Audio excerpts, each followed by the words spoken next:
ओम शांति। ओम शांति। सभी रूहानी भाई बहनों का आज के इस मुरली मंथन में बहुत बहुत स्वागत है। जी, सभी का स्वागत है। आज तारीख है 5 दिसंबर 2025 और बाबा के आज के महावाक्य हैं, मीठे बच्चे, ये पतित दुनिया एक पुराना गांव है, ये तुम्हारे रहने लायक नहीं, तुम्हें अब नई पावन दुनिया में चलना है। ये एक बहुत ही चौंकाने वाला विचार है अगर हम आज के संदर्भ में देखें। बिल्कुल। हम 21वीं सदी में हैं, चारों तरफ ऊंची ऊंची इमारतें हैं, तकनीक है, और लोग अक्सर कहते हैं कि स्वर्ग तो यही है। हाँ, यही तो कहते हैं। तो ऐसे में इस दुनिया को एक पुराना गांव कहना जो रहने लायक भी नहीं, ये विरोधाभास बहुत गहरा है।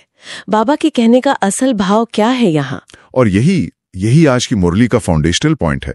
बाबा सतह के नीचे देखने को कह रहे हैं। ये जो बाहर की चमक दमक है ना, जिसे बाबा माया का जलवा कहते हैं। हाँ बिल्कुल, माया का जलवा। ये एक तरह का भ्रम है। जैसे कोई फल बाहर से तो बहुत सुंदर दिखे पर अंदर से सड़ा हुआ हो। हाँ, बाबा कह रहे हैं कि बाहरी प्रगति के बावजूद आत्मिक स्तर पर यह दुनिया खाली हो चुकी है। यहाँ शांति नहीं बल्कि तनाव है, प्रेम नहीं बल्कि स्वार्थ है। मतलब ये एक विशियस वर्ल्ड है। बिल्कुल। इसीलिए आत्मा की जो मूल प्रकृति है, शांति, सुख और पवित्रता, उसके लिए ये जगह अब रहने लायक नहीं रही। मतलब ये एक भौतिक नहीं बल्कि आत्मिक मूल्यांकन है। तो फिर जो नई पावन दुनिया है, जिसे बाबा स्वर्ग या वाइसलेस वर्ल्ड कहते हैं, वो कोई भौगोलिक जगह है या मन की अवस्था? ये दोनों है। वो एक वास्तविक दुनिया है जो आने वाली है, जहां दुख का नाम निशान नहीं होगा। लेकिन उस दुनिया में जाने की तैयारी इसी दुनिया में मन की अवस्था को बदलकर करनी है। हम अपनी चेतना को उस लायक बना रहे हैं। जी ठीक है। तो ये चेतना बदलने की प्रक्रिया ही असल यात्रा है। इसी विचार को ध्यान में रखते हुए चलिए आज के मुख्य प्रश्न पर आते हैं। जी। आज का प्रश्न है, बाप अपने बच्चों को उन्नति की कौन सी एक युक्ति बताते हैं? बाबा ने उत्तर दिया, बच्चे, तुम आज्ञाकारी बन बाप दादा की मत पर चलते रहो। बाप दादा दोनों इकट्ठे हैं, इसलिए अगर इनके मतलब ब्रह्मा के कहने से कुछ नुकसान भी हुआ तो भी रिस्पॉन्सिबल बाप यानी शिव है, सब ठीक कर देगा। तुम अपनी मत नहीं चलाओ, शिव बाबा की मत समझकर चलते रहो तो बहुत उन्नति होगी। ये एक बहुत बड़ी गारंटी है, पर साथ ही एक बहुत बड़ा सवाल भी खड़ा करती है। एक व्यवहारिक व्यक्ति के लिए ये आज्ञाकारी बनने की बात आंख बंद करके भरोसा करने जैसी लग सकती है। अगर हमारी बुद्धि कहती है कि किसी निर्देश से नुकसान हो सकता है, तो उस आंतरिक संघर्ष को कैसे संभाला जाए? ये व्यक्तिगत जिम्मेदारी और श्रीमत पर चलने के बीच का संतुलन ये कैसे बनता है? ये आध्यात्मिक यात्रा का सबसे महत्वपूर्ण और यूं कहिए सबसे सूक्ष्म बिंदु है। इसे अंधविश्वास नहीं बल्कि निश्चय कहा जाता है। निश्चय। जी। बाबा यहाँ ये नहीं कह रहे कि अपनी बुद्धि का प्रयोग बंद कर दो, बल्कि वो कह रहे हैं कि अपनी सीमित देह अभिमान वाली बुद्धि के तर्कों को परमात्मा की सर्वज्ञ मत के ऊपर मत रखो। बाप दादा शब्द का मतलब ही है शिव बाप और दादा ब्रह्मा। अच्छा। तो यहाँ ये बताया जा रहा है कि ब्रह्मा के मुख से जो निर्देश मिल रहे हैं वो असल में शिव बाबा के हैं। तो अगर उस मार्ग पर चलते हुए कोई सांसारिक या भौतिक नुकसान दिखता भी है ना, तो भी आध्यात्मिक उन्नति की जिम्मेदारी स्वयं परमात्मा ले रहे हैं। यानी ये एक तरह से अपने अहंकार को, वो जो मैं बेहतर जानता हूं वाली भावना है, उसे परमात्मा को समर्पित करना है। ये समझना कि हमारा दृष्टिकोण अल्पकालिक हो सकता है, जबकि परमात्मा का दृष्टिकोण त्रिकालदर्शी है। सही पकड़ा। बहुत गहरा बिंदु है। चलिए मुरली की और गहराइयों में उतरते हैं। जी। बाबा सतयुग को वॉइसलेस वर्ल्ड कहते हैं यानी निर्विकारी दुनिया, और कलयुग को विशस वर्ल्ड यानी विकारी दुनिया। लेकिन अक्सर लोग कहते हैं हमारे लिए तो स्वर्ग यही है, हमारे पास सब कुछ है। बाबा कहते हैं कि ये माया का जलवा है। ये माया का जलवा आखिर है क्या चीज जो इतनी बड़ी सच्चाई पर पर्दा डाल देती है? ये एक बहुत शक्तिशाली कॉन्सेप्ट है। माया का जलवा एक तरह का आध्यात्मिक छलावा है। आज की मुरली में बाबा इशारा करते हैं कि ये बड़ी बड़ी इमारतें, धन दौलत, ये सब माया का बाहरी दिखावा है, पॉम्प है। इसके पीछे की हकीकत क्या है? दुख, अशांति, लड़ाई झगड़े और विनाश की तैयारी। मतलब हम प्रगति के नाम पर जो बना रहे हैं, असल में वही हमारे विनाश का कारण भी बन रहा है, जैसे बाबा बॉम्ब्स का उदाहरण देते हैं। बिल्कुल। आज की मुरली में बाबा कहते हैं कि मनुष्य कितने दुखी हैं दिन प्रतिदिन ऐसे बॉम्ब्स बना रहे हैं कि बस गिले और सब खत्म। ये कैसी समझदारी है? बाहर से दुनिया कितनी भी सुंदर और एडवांस दिखे, बाबा कहते हैं अंदर से ये रौरव नर्क बन चुकी है। जबकि पावन दुनिया यानी स्वर्ग की बुनियाद वो सिर्फ भौतिक साधनों पर नहीं है। जी हाँ, उसकी बुनियाद सर्वगुण संपन्नता, अहिंसा और पवित्रता पर है। तो ये एक तरह का मानसिक मॉडल है जो बाबा हमें दे रहे हैं कि जब भी बाहरी तरक्की बहुत ज्यादा दिखे तो एक सवाल पूछो, क्या इसके पीछे आंतरिक शांति भी बढ़ रही है? और अक्सर जवाब नहीं में होता है, और यही माया का जलवा है। एक ही समय पर दो दुनियाएं चल रही हैं, एक विनाश की ओर जा रही है और दूसरी गुप्त रूप से स्थापित हो रही है। एकदम सही पकड़ा। और अगर ये बाहरी दुनिया एक भ्रम है और अंदर से खोखली है, तो स्वाभाविक सवाल उठता है कि इससे बाहर निकलने का रास्ता क्या है? और मुरली इसी सबसे बड़े रहस्य पर से पर्दा उठाती है। हाँ, और रास्ता इतना सरल बताया गया है कि यकीन करना मुश्किल हो जाए। बाबा कहते हैं, अपने को आत्मा निश्चय कर बैठो और बाप को याद करो। बस इसे भारत का प्राचीन सहज राजयोग भी कहा गया है। अब सुनने में तो ये बहुत आसान लगता है, फिर भी असल जीवन में ये इतना मुश्किल क्यों हो जाता है? शायद इसलिए क्योंकि हम इसे काम या टास्क की तरह देखते हैं, जबकि बाबा इसे एक संबंध की तरह देखने को कह रहे हैं। आज की मुरली में एक बहुत पावरफुल शब्द इस्तेमाल हुआ है, हड्डी प्रीत। हड्डी प्रीत, ये शब्द ही अपने आप में बहुत गहरा है। इसका मतलब ये हुआ कि याद कोई दिमागी कसरत नहीं, बल्कि एक स्वाभाविक रग रग में बसा हुआ एहसास होना चाहिए।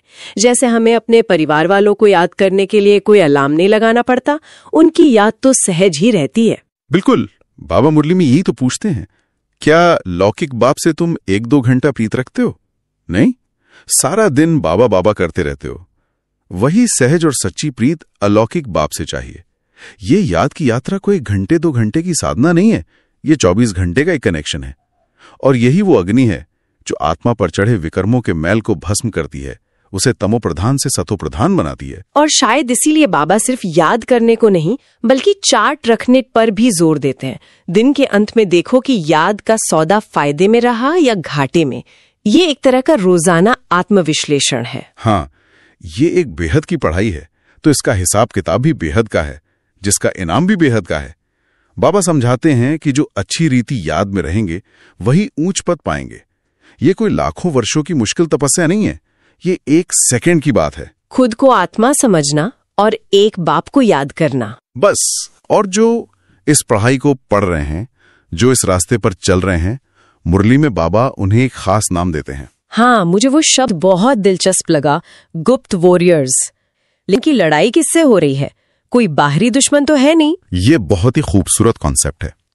गुप्त इसलिए कि लड़ाई किसी बाहरी दुश्मन, देश या सेना से नहीं है, ये एक आंतरिक युद्ध है। आज की मुरली में साफ है कि लड़ाई अपने ही 5 विकारों से है, काम, क्रोध, लोभ, मोह, अहंकार।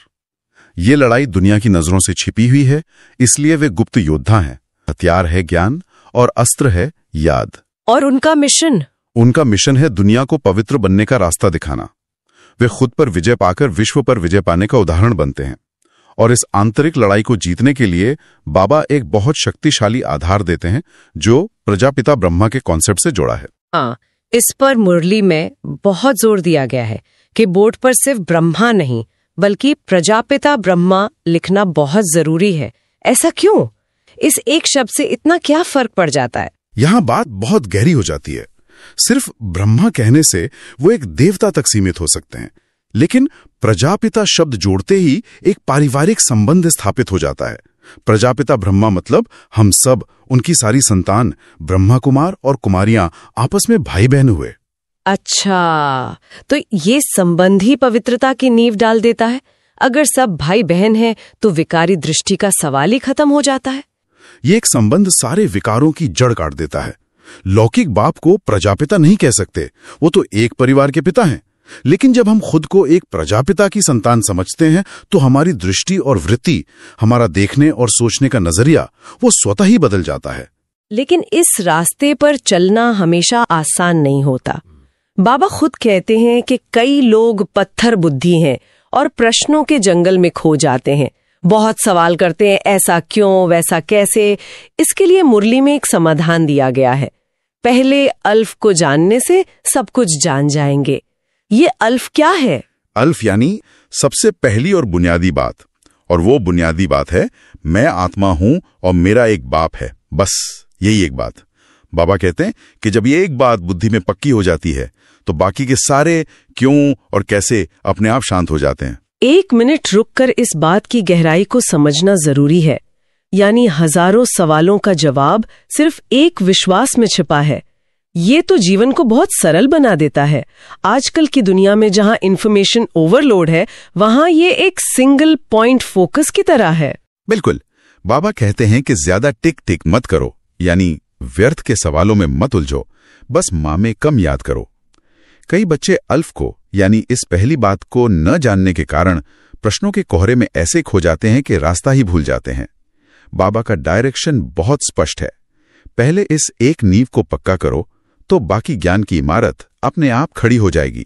और इसी ज्ञान से जुड़ा एक बहुत ही चौंकाने वाला विचार मुरली में है, जो दुनिया के मौजूदा सोशल ऑर्डर को पूरी तरह से चुनौती देता है। बाबा कहते हैं कि आज जो दुनिया के बड़े बड़े साहूकार हैं, जिनके पास अथाह धन दौलत और रुतबा है, वे कल बेगर यानी भिखारी बनेंगे। ये कैसे संभव हो सकता है? ये ड्रामा का एक अद्भुत रहस्य है। बाबा समझाते हैं, विनाश काले विपरीत बुद्धि। जब विनाश का समय आता है तो जिनकी बुद्धि ईश्वर से, सत्य से नहीं जुड़ी होती, उनकी बुद्धि विपरीत काम करने लगती है। आज जो साहूकार हैं, उनका सब कुछ इसी पुरानी दुनिया में मिट्टी में मिल जाना है। उनकी प्रीत इस नाशवान दुनिया से है, और जिनकी प्रीत बुद्धि एक बाप से है, वे इस विनाश से बचकर नई दुनिया में चले जाएंगे। ये पूरा बुद्धि का खेल है। तो अभी हम ब्राह्मण कुल में हैं, इस ज्ञान की पढ़ाई पढ़ रहे हैं जी, और इस पढ़ाई में पास होकर हम दैवी कुल में जाएंगे, जहां हम प्रिंस प्रिंसेस बनेंगे। ये बहुत दूरअंदेशी की बात है। अब यहाँ पर एक बहुत ही व्यावहारिक सवाल आता है, जो कई लोगों के मन में होता है। एक तरफ सेवा करने का, इस ज्ञान को फैलाने का बहुत शौक है, लेकिन दूसरी तरफ घर गृहस्थी और परिवार के बंधन है। मुरली में इस पर एक बहुत रेडिकल, एक क्रांतिकारी सलाह दी गई है, मरजीवा जन्म की। बाबा कहते हैं कि ये तुम्हारा मरजीवा जन्म है, यानी तुम इस पुरानी दुनिया के लिए जीते जी मर चुके हो। और फिर वो कहते हैं, जब मरी गए तो पीछे बच्चों को कौन संभालेगा? कोई ना कोई निकल आएगा। ये सुनने में कुछ लोगों को बहुत कठोर लग सकता है। हाँ, लग सकता है। इस बात को समझने के लिए हमें मरजीवा जन्म के कॉन्सेप्ट को गहराई से समझना होगा। ये शारीरिक मृत्यु की बात नहीं है, ये चेतना के स्तर पर मरने की बात है। अच्छा। पुराने देहाभिमान, पुरानी दुनिया के व्यर्थ आकर्षणों और झूठे मोहों के लिए मर जाना। जब कोई व्यक्ति इस चेतना में स्थित हो जाता है कि मैं इस शरीर और इस दुनिया से न्यारी एक आत्मा हूं, तो उसके लिए बंधन अपने आप कमजोर पड़ जाते हैं। तो इसका मतलब ये जिम्मेदारियों से भागना नहीं है, बल्कि अपनी प्राथमिकता को इतना स्पष्ट कर लेना है। जी बिल्कुल, प्राथमिकता को इतना स्पष्ट कर लेना है कि बाकी चीजें अपने आप व्यवस्थित होने लगती हैं। यह एक तरह से फोकस और डिटैचमेंट का कमाल है।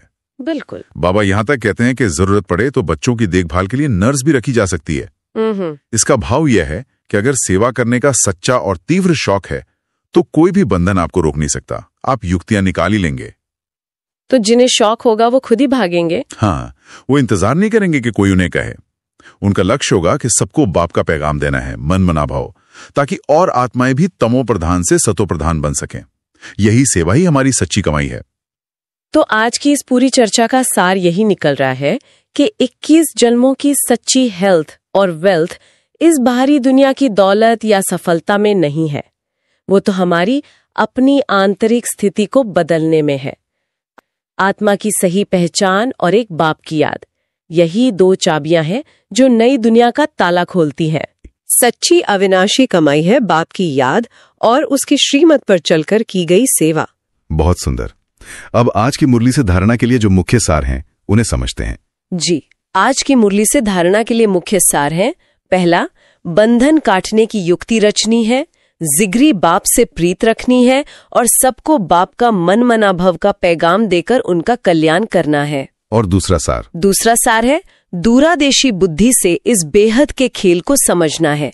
बेगर टू प्रिंस बनने की पढ़ाई पर पूरा ध्यान देना है और याद का सच्चा सच्चा चार्ट रखना है। इन 4 बिंदुओं के बाद आज बाबा ने वरदान दिया है, वो क्या है? आज बाबा ने वरदान दिया, संकल्प रूपी बीज को कल्याण की शुभ भावना से भरपूर रखने वाले विश्व कल्याणकारी भव। इसका विस्तार ये है कि हमारा कोई भी संकल्प व्यर्थ या नकारात्मक न हो। हर संकल्प में या तो स्व उन्नति की भावना हो या सर्व के कल्याण की। जैसे किसी आत्मा के प्रति कोई कमजोर विचार आए तो उसे तुरंत शुभ भावना में बदल दें कि ये आत्मा भी शक्तिशाली बन जाए। अच्छा, जब हर विचार, हर संकल्प इतना शक्तिशाली और सकारात्मक होगा तभी हम विश्व कल्याणकारी कहला सकेंगे। ये तो विचारों की स्वच्छता और शक्ति पर एक अद्भुत ध्यान है। और आज का स्लोगन क्या है? आज का स्लोगन है, माया के झमेलों से घबराने के बजाय परमात्मा मेले की मौज मनाते रहो। वाह, ये तो बहुत ही अपलिफ्टिंग है। जीवन में समस्याएं तो आती हैं, बाबा उन्हें माया के झमेले कह रहे हैं जी, लेकिन वो कहते हैं कि हमें संगम युग के इस रूहानी मेले का आनंद लेना है जो परमात्मा के साथ हमारा मिलन है। पर जब कोई मुश्किल में फंसा हो तो वो इस मौज का अनुभव कैसे करे? ये अभ्यास से आता है। जब हम मुश्किल को एक झमेला या एक अस्थाई परीक्षा के रूप में देखते हैं और उसके पीछे परमात्मा के साथ अपने रिश्ते को, इस मेले को याद करते हैं तो उस मुश्किल का प्रभाव कम हो जाता है। मतलब चेतना का स्विच है। बिल्कुल, समस्या केंद्रित होने की बजाय परमात्मा केंद्रित होना। और आज का अव्यक्त इशारा भी शायद इसी से जुड़ा है। जी, आज का अव्यक्त इशारा है, कर्मातीत बनने के लिए अशरीरी बनने का अभ्यास बढ़ाओ। शरीर, कर्म, व्यक्ति, वैभव और स्वभाव संस्कार के बंधनों से आकर्षित न होकर सदा न्यारे और प्यारे बनने का अभ्यास करो। न्यारे और प्यारे, ये एक साथ कैसे संभव है? अक्सर जो न्यारा या डिटैच्ड होता है वो प्यारा या लविंग नहीं लग पाता। ये आध्यात्मिक परिपक्वता की निशानी है। न्यारा होने का अर्थ है आत्माभिमानी स्थिति में स्थित होना, किसी भी व्यक्ति या वस्तु के प्रभाव में न आना, आसक्ति से मुक्त होना। और प्यारा होने का अर्थ है हर आत्मा को उसके गुणों और विशेषताओं के साथ स्वीकार करना, सबसे निस्वार्थ स्नेह रखना। जब हम आत्मा के स्तर पर व्यवहार करते हैं तो हम सबसे न्यारे रहते हुए भी सबके प्यारे बन सकते हैं। हमारा प्यार शर्तों पर आधारित नहीं होता। बहुत ही सुंदर और गहरी समझ। इन शिक्षाओं के लिए बाबा का बहुत बहुत धन्यवाद। चलिए कुछ पल इस शक्तिशाली चेतना में स्थित होकर आज की मुरली से मिले कुछ स्वमानों का अभ्यास करते हैं। मन को एकाग्र करके अनुभव करें। मैं मास्टर सर्वशक्तिमान आत्मा हूँ। मैं बाप की श्रीमत पर चलने वाली आज्ञाकारी आत्मा हूँ। मैं विश्व कल्याणकारी आत्मा हूँ। मैं सर्व बंधनों से मुक्त, न्यारी और प्यारी आत्मा हूँ। ओम शांति। और आज का होमवर्क जो हमारे पुरुषार्थ को सही दिशा देगा वो आज के प्रश्नोत्तर से जुड़ा है। जी, आज सारा दिन हम इस बात का चार्ट रखेंगे कि हमने कितनी बार बाबा की मत को माना और कितनी बार अपनी मत चलाई। कहां-कहां हमने अपनी बुद्धि के तर्क को श्रीमत से ऊपर रखा, इस पर विशेष ध्यान देंगे। यह अभ्यास हमें धीरे धीरे संपूर्ण आज्ञाकारी और निश्चय बुद्धि बना देगा। अब हम सब मिलकर माता पिता बाप दादा को अपना याद और प्यार भेजते हैं। अच्छा, मीठे मीठे सिकिलिदे बच्चों प्रति माता पिता बाप दादा का याद प्यार और गुड मॉर्निंग। रूहानी बाप की रूहानी बच्चों को नमस्ते। हम रूहानी बच्चों की रूहानी माता पिता बाप दादा को याद प्यार, गुड मॉर्निंग और नमस्ते। ओम शांति। ओम शांति।